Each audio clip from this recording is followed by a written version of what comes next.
शरीर से आत्मा अलग ऊपर ऊपर उठती चली जा रही है और शरीर नीचे पड़ा है। थोड़ी देर में देखते हैं जैसे शरीर नीचे, मैं ऊपर, और सारी जगत को देखते हैं। उसके बाद से कहा जाता है, उस अनुभव के बाद महर्षि रमन का जीवन ही बदल गया। फिर शरीर नहीं माना अपने आप को, शरीर में रहने वाला आत्म तत्व माना और उसी की साधना में ही लीन रहे।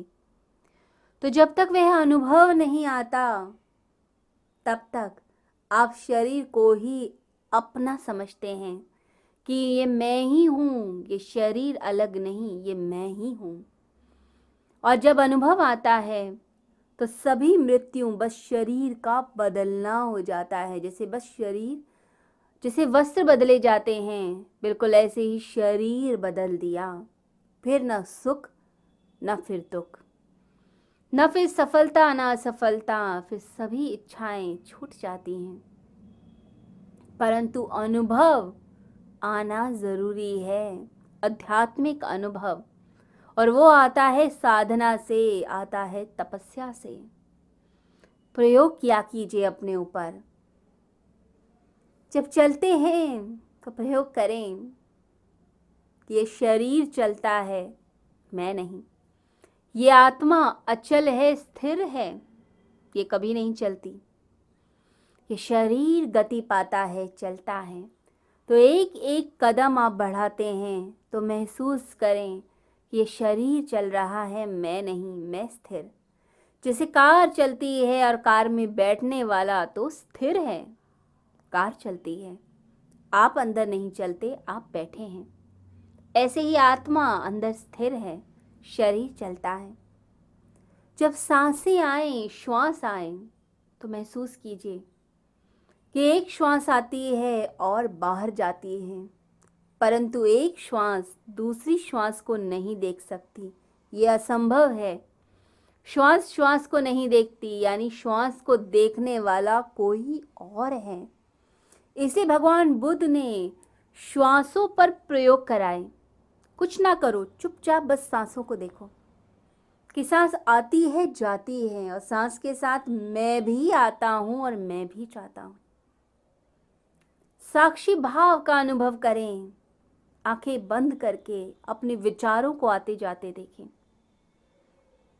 एक विचार कोमलता का और दूसरा क्रोध का, फिर प्रेम का, फिर घृणा का, अपने आप आएंगे और जाएंगे।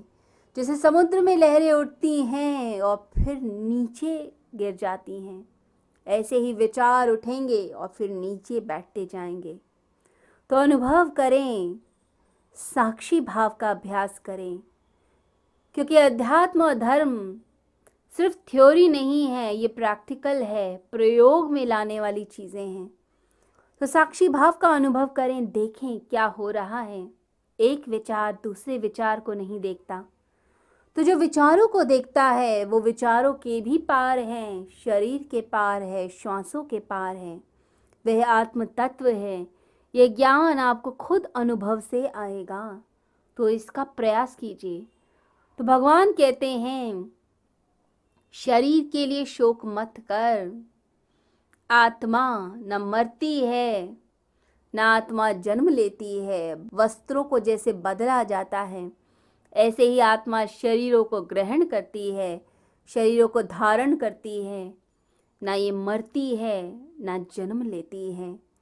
ये पंच तत्वों के भी परे है, इसे ना छेदा जा सकता है। कोई व्यक्ति, कोई अस्त्र शस्त्र इस सूक्ष्म आत्म तत्व को नहीं छू सकता, प्रहार नहीं कर सकता।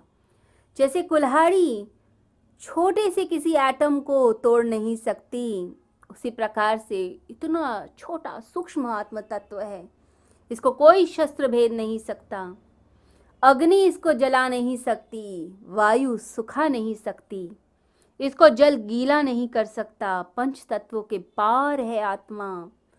तो तू क्यों शोक करता है? इस शोक को छोड़, हृदय की दुर्बलता को छोड़, खड़ा हो, युद्ध कर, अपनी समस्याओं का सामना कर, डर मत।